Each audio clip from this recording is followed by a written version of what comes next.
the Inspirative TV channel. Meet different people with different experiences, language, culture, arts, and education.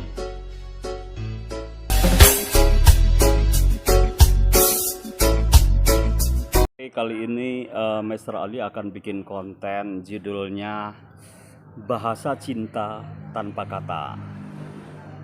Jadi memang kadang cinta itu terungkap lewat peribahasa. Peribahasa itu juga tak bersuara. Kadang terungkap lewat bahasa tubuh, body language atau gesture.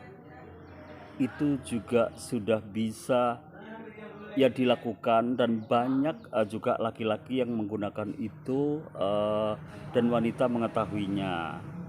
Ada juga yang wanita yang mengungkap cintanya lewat action tanpa kata ya. Jadi mungkin itu perhatian, terus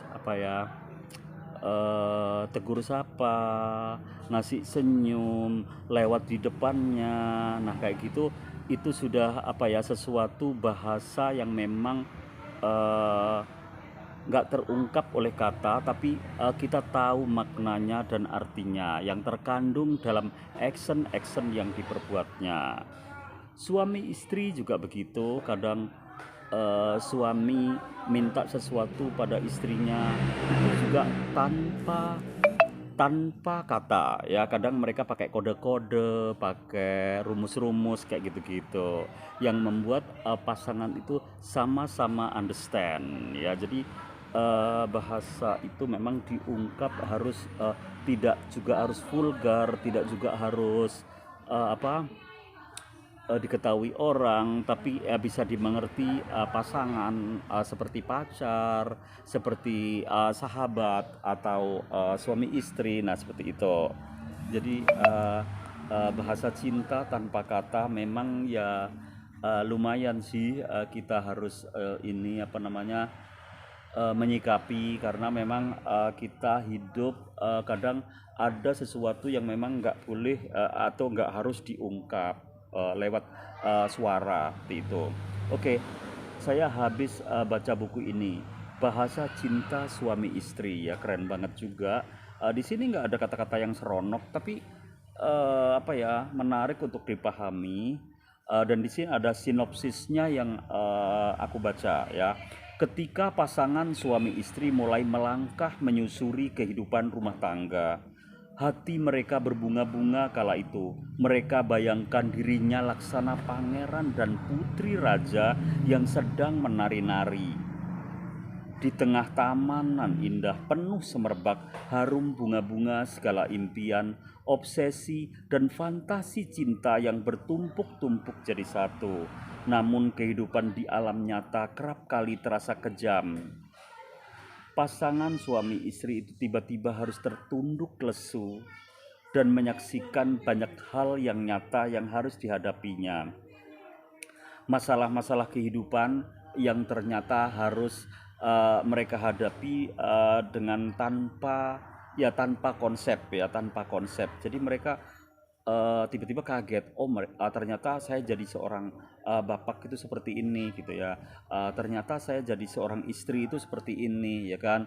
Kadang ada kan itu bapak atau pasangan yang baru menikah dan baru get married gitu kan. Itu kan pasutri yang baru ya nyeneng-senengnya lah gitu ya.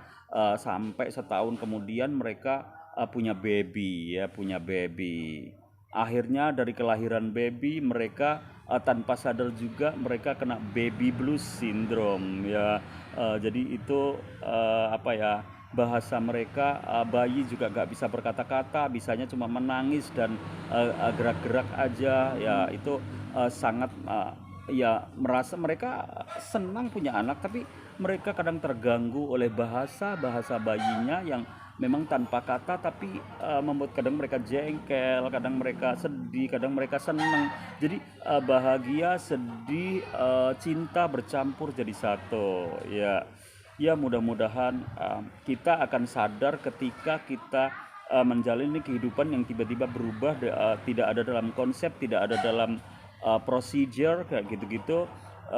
Akhirnya kita ya udah harus pikir atau putar otak untuk apa ya, untuk melakukan sesuatu dengan bahasa tanpa bahasa cinta tanpa kata ya.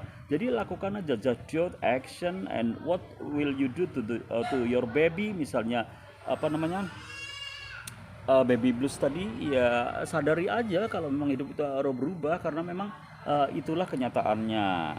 Oke, saya lanjutkan sinopsisnya. Kehidupan nyata kerap kali terasa kejam ya, jadi mulai ada rasa kalau kehidupan itu kejam meskipun tanpa kata, meskipun tanpa bahasa ya. Pasangan suami istri tiba-tiba harus bertunduk lesu saat menyaksikan banyak masalah yang dihadapi di depannya. Fisik mereka menjadi letih, batin mereka merana. Ketika itu sensasi keindahan cinta semakin terkikis. Bahkan benteng pertahanan mental kedua insan ini nyaris ambruk. Bisikan untuk tetap bersatu atau berpisah saja itu selalu terngiang di telinga pasangan-pasangan itu, terus menghantui pikiran-pikiran mereka. Terus bersatu atau berpisah, terus bersatu atau berpisah. Nah kayak gitu. Yang ada bahasa cinta tanpa suara atau tanpa kata ya. Jadi hilangkan hilangnya kemesraan lambat laun, dan mereka harus berpikir keras memperjuangkan hasil cinta mereka, yaitu anak-anak mereka. Pudarnya rasa cinta dan mencintai serta semakin melemahnya komitmen bersatu bukan semata terjadi karena beratnya beban kehidupan. Kerap kali hal itu dipicu oleh buruknya komunikasi suami istri. Kadang-kadang sulit kita berkomunikasi, apalagi pola pikir dan background studinya beda jauh ya. Jadi kadang suami maksudnya gini, istrinya nggak nyambung, istrinya ngomong gini, suaminya langsung nyambung. Tapi itu jadi kendala, terus jadi masalah, terjadi pertengkaran seperti itu. Ya, kadang saling diam, pindah ranjang, yang satu tidur sama anak yang satunya, yang satu tidur sama anak yang satunya kayak gitu. Pihak suami istri merasa benar-benar kadang merasa letih, merasa sendiri di situasi yang seperti itu. Dengan timbang-timbang perasaannya, kedua belah pihak tidak menemukan kata sepakat, ya, kata sepakat. Atau mungkin tidak ada rasa pengorbanan untuk menemukan kesepakatan itu. Jadi intinya kan banyak ya suami istri yang nggak mau saling mengalah ya kan. Yang istri ngomel dengan bahasa suara, yang suami tetap diam dan diam. Suami tetap berpegang pada bahasa cinta tanpa kata. Dan buku ini, bahasa cinta suami istri, ditulis oleh seorang penulis dan konsultan keluarga asal Mesir, namanya Karim Shazili ya. Keren banget buku ini. Oke, yang jelas buku itu untuk bahasa cinta suami istri ya. Kalau Mas Ali kontennya kan bahasa cinta tanpa kata. Jadi kita agak sedikit beda, tapi ada acuan sedikit ketika Mas Ali baca sinopsis dari buku ini ya. I think enough for you. Thank you very much. Have a nice afternoon. In the bright afternoon. See you next time at the same time and same channel. Goodbye.